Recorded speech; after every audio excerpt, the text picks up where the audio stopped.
ഇന്ന് തന്നെ ഡൗൺലോഡ് ചെയ്യൂ. കാണൂ നിങ്ങളുടെ ഫേവറേറ്റ് ഷോസ്. അറിയാതെ പറ്റിപ്പോയ ഒരു അപകടത്തിന്റെ പേരിൽ എന്റെ ഏട്ടന്റെ ജീവൻ നഷ്ടപ്പെടാൻ ഞാൻ സമ്മതിക്കില്ല. എത്ര പണം വേണമെങ്കിലും ഞങ്ങൾ കൊടുക്കാം.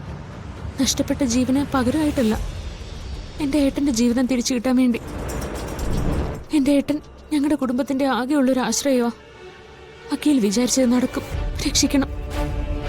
നിങ്ങൾ എന്താ ഉദ്ദേശിക്കുന്നത്? അങ്ങനെ പണം കൊടുത്ത് വിലക്ക് വാങ്ങാൻ പറ്റുന്ന ഒരാളല്ല മധു. അവൻ പണം ഉണ്ടാക്കാൻ ഇറങ്ങിയത് പോലും അവന്റെ സഹോദരിക്ക് വേണ്ടിയാ. ഇപ്പോ മധു എന്ന പേര് കേട്ട ഈ നാട് മുഴുവനും വിറയ്ക്കുന്ന ഗുണ്ടയാകുന്നതിന് മുമ്പ് മറ്റൊരു മധു ഉണ്ടായിരുന്നു. മദ്യപാനിയായിരുന്നു അവന്റെ അച്ഛൻ. അമ്മയുടെ ജോലിയായിരുന്നു ആ കുടുംബത്തിന്റെ ഏക വരുമാനം. എന്നും രാത്രി മദ്യപിച്ചു വന്ന് സ്വന്തം അമ്മയെ തല്ലുന്ന അച്ഛനെ കണ്ട് അനിയത്തെ ചേർത്ത് പിടിച്ച് പേടിയോടെ ഉറങ്ങാതെ ജീവിച്ച ഒരു കുട്ടിക്കാലുണ്ടായിരുന്നു അവന്. ചേരിയിലെ ചെളിയിലും മഴയിലും അവൻ കൈപിടിച്ച് വളർത്തിയ അനിയത്തിയാ അവള്. ഒരു ദിവസം നേരം വെളുക്കുമ്പോ അവന്റെ അമ്മ എണീറ്റില്ല. ചെന്ന് നോക്കുമ്പോ അവർക്ക് ജീവനില്ലായിരുന്നു.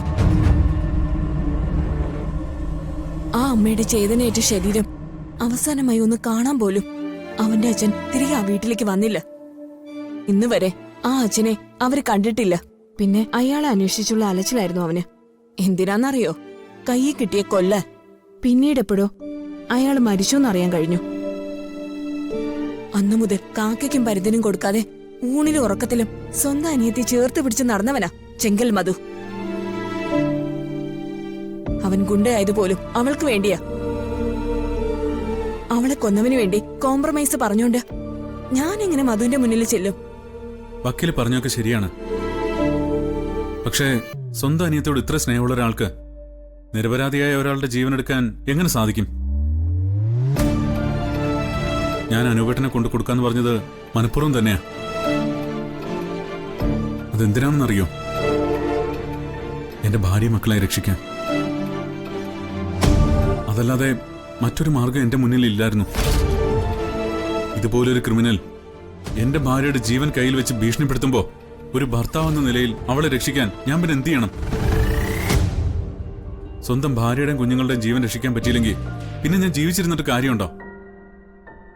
അവരെ രക്ഷപ്പെടുത്തിയിട്ട് മധുവുമായിട്ടൊരു കോംപ്രമൈസ് സംസാരിക്കാന്നാ ഞാൻ വിചാരിച്ചത്. ആരെ മനഃപൂർവ്വം ദ്രോഹിക്കുന്ന ആളല്ല ഞങ്ങള്. നെല്ലിശ്ശേരിയിലെ സേതുമാധവനെയും കുടുംബത്തെയും കുറിച്ച് അന്വേഷിച്ചാൽ നിങ്ങൾക്ക് മനസ്സിലാവും. എന്തൊക്കെ സംഭവിച്ചാലും അനൂപേട്ടനെ മധുവിന്റെ മുമ്പിൽ കൊണ്ടുകൊടുക്കാൻ എന്നെ കൊണ്ട് പറ്റില്ല. വക്കീൽ എങ്ങനെയെങ്കിലും ഞങ്ങളെ ഒന്ന് സഹായിക്കണം. ഇന്ന് ലക്ഷ്മിയുടെ ശവദാഹം കഴിഞ്ഞതേ ഉള്ളൂ. മധുവിന്റെ അവസ്ഥ നിങ്ങൾക്ക് തന്നെ ഊഹിക്കാലോ. ഈ ഒരു അവസ്ഥയില് അയാളോട് സംസാരിക്കാൻ പറ്റില്ല. എങ്കിലും ഞാൻ ശ്രമിക്കാം. പക്ഷേ അനൂപിനെ നിങ്ങൾ അവന്റെ മുന്നിൽ എത്തിച്ചേ പറ്റൂ. ആ സമയത്ത് ഞാൻ എന്തെങ്കിലും പറഞ്ഞ് കോംപ്രമൈസിന് ശ്രമിക്കാം. കാര്യങ്ങൾ പറഞ്ഞ് മനസ്സിലാക്കാൻ നോക്കാം. അതല്ലാതെ വേറെ ഒരു വഴി ഞാൻ കാണുന്നില്ല. ഞങ്ങളെ കൈവിടരുത്. നിങ്ങൾക്കൊരു കുടുംബം ഉണ്ടാവുമല്ലോ. അവർക്കൊരു അപകടം വന്നാ നിങ്ങൾ അവരെ രക്ഷിക്കാൻ ശ്രമിക്കില്ലേ? അതോർത്തിട്ടെങ്കിലും ഞങ്ങളെ ഒന്ന് രക്ഷിക്കണം.